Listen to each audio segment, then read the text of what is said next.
Une fois que tous nos points ont été déplacés vers la fiche de réception avec les coordonnées observées sur le terrain et les coordonnées projet, dans Excel, ça nous permet de calculer maintenant les erreurs. Je préfère jamais utiliser Excel parce qu'Excel a les formules. Nous pouvons appliquer directement les formules pour calculer les erreurs comme avec la calculatrice.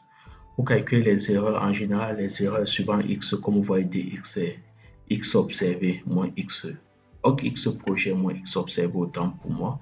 Et pour appliquer cette formule moins, vous venez cliquer sur la colonne où vous voulez afficher le résultat. Donc, par exemple, pour moi, X projet moins X observé, je veux que ça soit affiché sur cette colonne, la colonne DX, ainsi que la ligne. Une fois que c'est fait, vous mettez égal. Lorsque vous mettez égal pour Excel, égal c'est pour afficher le résultat sur une formule que vous voulez mettre dans Excel. Maintenant, quand vous mettez égal, vous voulez quelle colonne moins quelle colonne. Je dis que je veux X projet. Ici, c'est X projet que je veux. Donc, vous cliquez sur la ligne correspondante. Vous voyez, quand je clique sur ça, ça affiche C9, qui est la colonne C, et la ligne numéro 9. Ça fonctionne comme les matrices. Puis, je fais moins, j'applique le signe moins, c'est-à-dire X projet moins. Maintenant, je clique sur X observé. Vous voyez, quand je clique sur observer, la colonne est aussi en brillance. Et quand en surbrillance, et quand vous voyez, ça correspond à E9. Une fois que c'est fait, vous appuyez sur Entrée. Quand vous appuyez sur Entrée, vous voyez, l'erreur a été calculée, ça correspond à 0,007. Là, le calcul s'est effectué pour, vous voyez, quand je double-clique à l'intérieur, ça me montre la formule, les colonnes concernées, C9 et moins E9. Maintenant, pour calculer pour les autres, ce qui est bien avec Excel, c'est que je ne suis plus obligé d'appliquer la formule. Je viens une fois, quand j'ai sélectionné la colonne, je viens sur le petit rectangle qui est ici. Vous voyez, ça change, la souris change, ça vient plus. Quand ça vient sur le plus, je maintiens le clic gauche sur la souris. Je tire simplement jusqu'à la fin. Vous voyez, quand j'ai tiré jusqu'à la fin, ça a calculé les erreurs également des autres points. Et idem pour le Y. Pour le Y, je maintiens simplement, je tire maintenant plutôt vers la droite. Quand je tire vers la droite, ça calcule aussi pour le Y. C'est double-clic. Vous allez vous rendre compte effectivement le Y projet moins Y observé que ça a calculé. Je sélectionne également et je tire vers le bas. Quand je sélectionne et je tire vers le bas, là vous voyez maintenant, j'ai calculé tous mes DX et DY. Je passe sur la prochaine fiche également, je fais la même chose. J'applique la formule égale X projet moins X observé. Je tire jusqu'en bas. Je viens également ici, j'applique ça sur DY. Je tire jusqu'en bas. Une fois que c'est fait, maintenant j'applique mes observations, mes non-conformités. Non-conformité, c'est où j'ai des erreurs supérieures à 1 cm. Donc là, c'est conforme, conforme, conforme, conforme. Ça dépend du projet. Là, c'est non conforme. Là, c'est non conforme. Là, c'est non conforme. Là, c'est conforme. Là, c'est non conforme. Là, c'est conforme.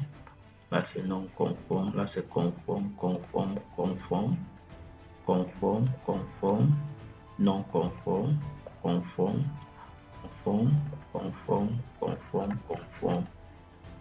Je centre mes écritures, donc je viens là, j'appuie sur centrer.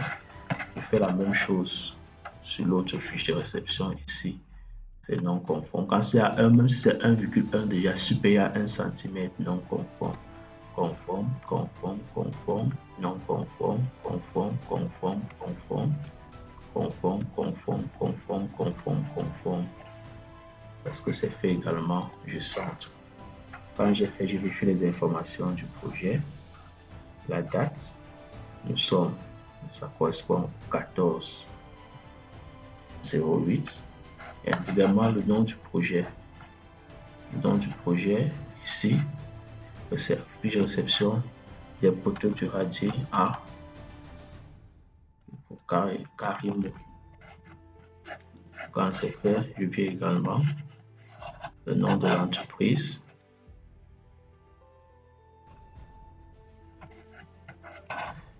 Quand c'est fait, je viens également ici, je change la date. 14/08.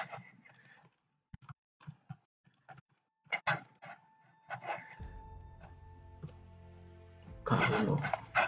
Ok, maintenant quand vous avez procédé là ainsi, vous appuyez sur CTRL P pour simplement imprimer votre fiche sous format PDF. Donc CTRL P, j'imprime ma fiche sous format PDF.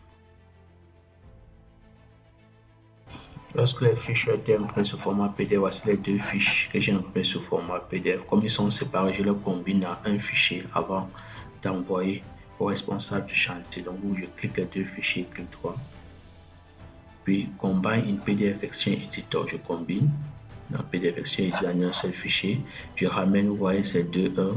Ça va imprimer, ça va combiner en inversant. Donc, je clique ici pour le ramener à 1, puis OK.